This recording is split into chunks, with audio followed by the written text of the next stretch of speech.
जय माता दी दोस्तों। यह वीडियो आपके लिए बहुत ही महत्वपूर्ण है, बहुत ही अद्भुत है और बहुत ही अलौकिक है।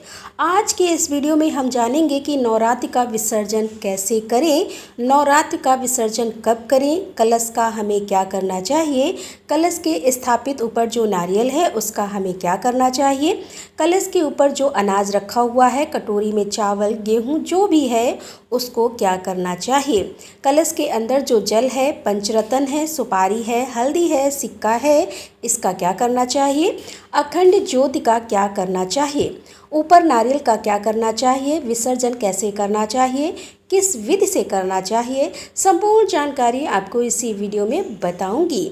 विसर्जन में आप हड़बड़ी मत करिएगा। इस बार तो नवरात्रि 10 दिन की है। आप 10 दिन से माँ की सेवा अर्चना वंदना कर रहे हैं, सुबह शाम माँ की पूजा अर्चना वंदना कर रहे हैं, लेकिन विसर्जन में बड़ी सावधानी से, बड़े स्नेह से, बड़े भाव से विसर्जन करिएगा।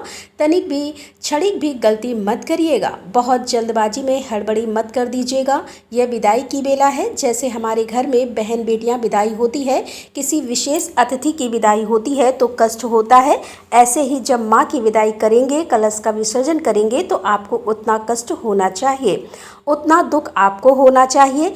इस बीच गलती मत करिएगा। मैं आपको एक एक करके पूरी विधि एक एक करके समझाऊंगी और बताऊंगी। बस आप सब वीडियो में बने रहिए, वीडियो को पूरा देखिए, थोड़ा सा भी आप सब स्किप मत करिएगा, वीडियो भगा के मत देखिएगा। थोड़ा सा पॉइंट आपका मिस हो गया, छूट गया तो हो सकता है आपके 9 दिन पर किया गया पानी फिर जाए। इसीलिए वीडियो को देखिए। और जो लोग चैनल पर पहली बार आए हैं, जो लोग अभी तक हमारे चैनल को सब्सक्राइब नहीं किया है, ऐसे उत्तम जानकारी प्राप्त करने के लिए समय समय पर अभी ही हमारे चैनल को सब्सक्राइब करके इस बेल आइकन को प्रेस कर दीजिएगा। हमारे परिवार का एक हिस्सा आप भी बन जाइए। आइए हम सब एक अच्छा जन जागरण करते हैं, एक धर्म की भावना लेकर चल रहे हैं, एक सनातन का झंडा लेकर चल रहे हैं, धर्म की रीढ़ बनकर चल रहे हैं। जो सनातन को अग्रसर करने के लिए तप करेंगे, जप करेंगे, पूजन करेंगे, अर्चन करेंगे और वंदन करेंगे, यज्ञ करेंगे। तो आप सब हमारे साथ जुड़िए। मैं आपको एक एक वीडियो ऐसा देती रहूँगी जो आपके कल्याण के लिए, समाज के कल्याण के लिए, आपके उद्धार के लिए होगी। तो बिना विलंब करते हुए करते हैं प्रारंभ। नवरात्र का प्रारंभ परेवा तिथि से होता है और नवरात्र का समापन नवमी को हो जाता है और विसर्जन दशमी में करना चाहिए। नवरात्र में माँ की मन से, वाणी से, श्रद्धा से, जैसे जिससे हो सके, कोई धन से, कोई बल से, कोई माँ को रिझाकर, जैसे जिसका भाव उत्पन्न हुआ, जैसे साधन उत्पन्न हुए, सभी लोग माँ की सेवा की है। कोई छोटा हो या बड़ा हो, माँ सबकी होती है। जैसा जिसने कर्म किया है वैसे उसको फल मिल रहा है, लेकिन माँ से प्यार करने का अधिकार तो सभी को है। सभी लोग माँ की स्थापना करते हैं, माँ की आराधना करते हैं और माँ सबसे लाड़ लड़ाती है, सबसे स्नेह भी करती है। बस कर्मों के अधीन जो कर्म किए गए हैं उसे तो हमें काटना ही पड़ेगा। इसीलिए आप सब धैर्य रखिए। माँ की सेवा किए हैं, माँ की अर्चना की है, माँ की वंदना की है, तो आपका इतना किया निष्फल नहीं जाएगा। इसका फल आपको अवश्य मिलेगा और एक नहीं कई गुना फल आपको माँ देगी। बस हम सबको समझना चाहिए कि हमें माँ क्या दे रही है, यह भाव करना चाहिए। मिलता तो है, जब कुछ अच्छा होता है तो हम अपने ऊपर ले लेते हैं कि हमने बड़ा अच्छा जुगाड़ किया, बड़ा अच्छा काम किया, जो हमें फ़ायदा हो गया। जब हमारे साथ बुरा हो जाता है तो हम भगवान के ऊपर, माता के ऊपर छोड़ देते हैं कि भगवान हमारे बहुत बड़ी गलती कर दी, बहुत बुरा हमारे साथ में हो गया, भगवान को ऐसा नहीं करना चाहिए था। इसीलिए जो कुछ भी हो, अच्छा हो रहा हो तो भगवान को, और बुरा हो रहा हो तो हमारा है। हमारे में तो कोई गलती थी, हमारे में कोई कमी रह गई थी, इसीलिए हमारे साथ गलत हो गया। अच्छा हो गया तो भगवान को धन्यवाद दें। आपकी महिमा थी, आपकी बड़ी कृपा थी, आपने, आपकी आशा अनुकंपा से हमें ऐसा कार्य संपन्न हुआ। इसीलिए बड़े भाव में हम सब विसर्जन करेंगे। विसर्जन किस दिन करना चाहिए? विसर्जन दशमी में करना चाहिए, नवमी में। आप सब पूजन अर्चन, यज्ञ, हवन, कन्या पूजन सब करके निर्मित हो जाते हैं। नवमी में माँ सिद्धिदात्री की पूजा होती है, तो सुबह भी आप पूजन अर्चन वंदन करते हैं, हवन करते हैं, कन्या पूजन करते हैं और शाम को उसी तरह जैसे आप नवरात्र में करते आए हैं पूजन, उसी तरह नवमी की शाम को भी आपको धूप दीप आदि से पूजन करना चाहिए। दशमी के दिन सुबह में जो लोग पारण कर लेते हैं, कई लोग पारण नवमी में करते हैं, कई लोग दशमी में करते हैं, इसमें कोई सोचने की बात नहीं है, कोई संदेह करने की बात नहीं है। नवमी में पारण होता है तो पारण कर लिए हैं तभी शाम को आप पूजन करेंगे, और दशमी में सभी लोग जिनको पारण करना है, जो लोग पारण कर चुके हैं, सभी लोग दशमी में सुबह स्नान आदि करके स्वच्छ साफ वस्त्र पहन के फिर उसी तरह पूजन करेंगे जैसे आप नवरात्रि में पूजन करते आए हैं। आज तो बड़ा अद्भुत दिन है, आज तो माँ का विसर्जन होने जा रहा है, माँ की विदाई होने जा रही है, तो आज तो आपको बड़ा धैर्य से रखना चाहिए, बड़े धैर्य से रहना चाहिए। आज जैसे आप पूजन किए हैं वैसे पहले आप पूजन कर लीजिए, कलश का, दीपक का, माता जी का, 9 ग्रह स्थापित किए हैं, जो भी आज से आप पूजन करते रहें सबका पूजन कर लीजिए। उसके बाद में माँ के सामने बैठिए, आंखें बंद कर माँ से आप वार्तालाप कीजिए, माँ से बात कीजिए। इस नवरात्रि में किसी प्रकार की भूल चूक हो गई हो तो माँ से मन ही मन आंख बंद करके अपनी गलती की क्षमा प्रार्थना मांगे। इस नवरात्रि के बेला में यदि अज्ञानवश कोई हमसे अपराध हो गया हो, कोई हमसे गलती हो गई हो, तो हे माँ हमारी गलती को क्षमा करना। मैं तो आपके पूजन के काबिल नहीं हूँ, लेकिन माँ मैं आपका दास हूँ, आपका बालक हूँ, फिर भी हमने पूजन अर्चन वंदन करने का साहस किया है। माँ इस नवरात्रि बेला में अज्ञानवश कोई अपराध हो गया हो, कहीं त्रुटि रह गई हो, तो माँ हमारी गलती को क्षमा करना और हमें अपना आशीर्वाद बनाए रखना।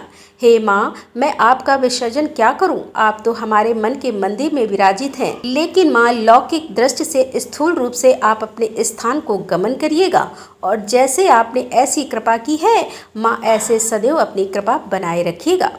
जब मैं आपको याद करूं, जब मैं आपको बुलाऊं, जब मैं आपका आवाहन करूं, तो माँ आप जरूर आना और हमारे इस मंदिर में आप विराजमान हो जाइए। ऐसा मन से भाव करिएगा और आंख बंद कर कोई त्रुटि हुई 9 दिनों में वो अपने आप आपके सामने एक एक करके वीडियो जैसा आता रहेगा। अगर भूल हो गई हो तो मन ही मन क्षमा मांगिएगा। कोई आपने अच्छा कार्य किया है 9 दिनों में, कहीं सेवा किया है, ब्राह्मणों की सेवा की है, संतों की सेवा की है, गरीबों की सेवा की है, कहीं जो आपसे अच्छा हुआ है वो सामने सीन आ जाए तो माँ को धन्यवाद दीजिएगा। माँ आपकी कृपा से ऐसा हो पाया है। इस प्रकार माँ से आप वार्तालाप कर लीजिएगा। फिर हाथ में अक्षत और पुष्प ले लीजिएगा। अक्षत पुष्प फूल हाथ में तोड़ लीजिए, पंखुड़ी खोल लीजिए, अक्षत ले लीजिए, हाथ जोड़ लीजिए और माँ से भाव करिए कि जो मैं बोल रही हूँ अगर आप बोल सकते हैं तो बोलिएगा, नहीं तो भाव से ऐसे माँ से स्नेह लगाइएगा कि हे माँ अपनी कृपा की छाँव में ले लीजिए, हे माँ अपनी कृपा की छाँव में ले लीजिए, कर दूर खोटी बुद्धि सबको नेक नियत दीजिए, हे माँ अपनी कृपा की छाँव में ले लीजिए, सुख बाँट कर दुख ले बटा, सुख बाँट कर दुख ले बटा, माँ भाव यह दीजिए, हे माँ अपनी कृपा की छाँव में ले लीजिए, करते रहे नित्य पुण्य हम बचते रहे हर पाप से, करते रहे नित्य पुण्य हम बचते रहे हर पाप से, उजला चरित्र बना हमें, उजला चरित्र बना हमें, उज्ज्वल भविष्य दीजिए, हे माँ अपनी कृपा की छाँव में ले लीजिए, माँ अपनी कृपा की छाँव में ले लीजिए। इस तरह माँ का आराधना करिए और वंदना करिए। उसके बाद में जो हाथ में अक्षत पुष्प हैं, यदि आप माँ की चौकी अलग लगाए हैं, मंदिर से हटकर स्थापित किए हैं, फोटो की मूर्ति किए हैं, तो माँ के ऊपर छोड़िएगा। अगर मंदिर में आपके हैं तो ऐसे रहने दीजिएगा, कलश के ऊपर और दीपक के ऊपर नवग्रह स्थापना किए हैं तो नवग्रह छोड़िएगा। अगर आप भाव से कहिएगा कि हे भगवान, हे कलश देवता, हे समस्त देवताओं, जैसे आपने हमारी पूजा को सफल बनाया ऐसे ही सदैव आप सब हमारे ऊपर कृपा रखिएगा। आज आप स्थूल रूप से विसर्जित हो रहे हैं, लेकिन जैसे मैं आपको याद करूं, आपको बुलाऊं, आप सभी देवतागण देवी आने का कष्ट करिएगा, हमारी मनोकामनाएं पूर्ण करिएगा। ऐसा बोलकर अक्षत छोड़ दें। फिर कलश दोनों हाथों से पकड़कर ऐसे हिला दीजिए, स्थान परिवर्तन कर दीजिए।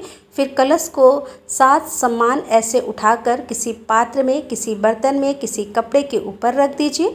ज़मीन पर मत रखिएगा। उसके बाद में उसका नारियल उठाकर चौकी पर रख दीजिए। कलश में जो पल्लव लगाए हैं, आम का पल्लव हो या अशोक का पल्लव हो या पंच पल्लव हो, उसी पल्लव को पकड़कर उसमें डुबा के अपने ऊपर छींटे लीजिएगा। पूरे घर में भी ओम नमो भगवते वासुदेवाय, ओम नमो भगवते वासुदेवाय। पंचरत्न है, सुपारी है, सिक्का है, तो पंचरत्न नहीं मिलेगा, लेकिन सुपारी और सिक्का, और आपको यदि हल्दी की गांठ रखी है तो उसको निकाल लीजिए।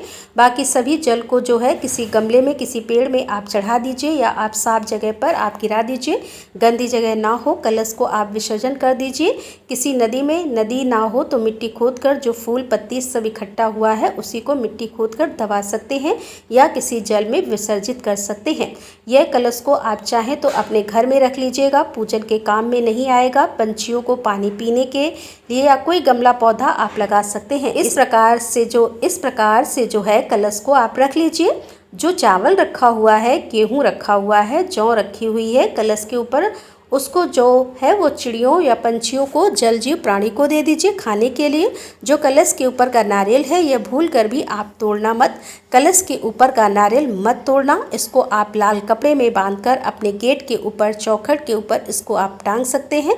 सुरक्षा कवच की भांति आपका यह काम करेगा। या आप अपने मंदिर में ऐसे रखकर आप पूजन कर सकते हैं।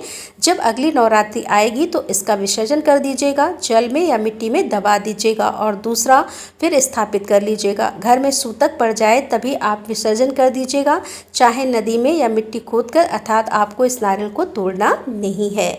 जब ना रखने का हो तो आप कहीं किसी को, मंदिर के पास में हो, किसी को आप दे दीजिएगा, परंतु अपने हाथों से अपने परिवार में इस नारियल को तोड़ना मत। अखंड ज्योत जल रही है, उसमें घी और तेल अगर है, जल रही है, तो अगर मंदिर में है तो रहने दीजिएगा। मंदिर के बाहर स्थापना किए हैं तो उठाकर लाकर मंदिर में रख दीजिएगा। अगर आप इसको कंटिन्यू जलाना चाहते हैं तो घी तेल जो भी जल रहा हो आप डालते रहिएगा। यदि नहीं जलाना चाहते हैं तो आप ऐसे मत बुझाइएगा, ना फूंक मारिएगा, ना हवा करिएगा, आप छोड़ दीजिएगा। जब तक घी है, जब तक तेल है, जलता रहेगा, फिर अपने आप शांत हो जाएगा। जब शांत हो जाएगा, यदि नीचे कोई गंदा तेल पड़ा हुआ है तो किसी साफ जगह गिरा दीजिएगा, अपनी अखंड ज्योत धूल कर रख लीजिएगा। इस तरह आप विसर्जन करिएगा। जो हल्दी की गांठ अगर मिलेगी कलश के अंदर या सिक्का मिलेगा तो उसको आप लाल कपड़े में, सुपारी भी आप विसर्जित कर दीजिएगा। सुपारी भी आप उसी जल के साथ में विसर्जित कर दीजिएगा। लेकिन जो सिक्का मिलेगा या हल्दी की गांठ मिलेगी उसको आप लाल कपड़े में बांधकर जहाँ पर आप धन रखे हैं, जहाँ आपकी तिजोरी है, वहीं पर आप रख लीजिएगा। अब अगली नवरात्रि आए दूसरा रखें तो इसको जो है जल प्रभावित कर दीजिएगा। तो इसीलिए जो है आप इस तरह विसर्जन करिए। माता का स्नेह और प्यार सदा सबके ऊपर बना रहे कामना के साथ। अगर वीडियो आपको अच्छी लगी हो, वीडियो को लाइक कर दीजिएगा और वीडियो को शेयर करना मत भूलिएगा, ताकि जो लोग समाज में हैं, जहां पर भ्रांतियां समाज में उत्पन्न हुई हैं, यह वीडियो पहुंचे और उनको भी इस तरह का लाभ मिले। कमेंट में जय माता दी अवश्य लिखिएगा।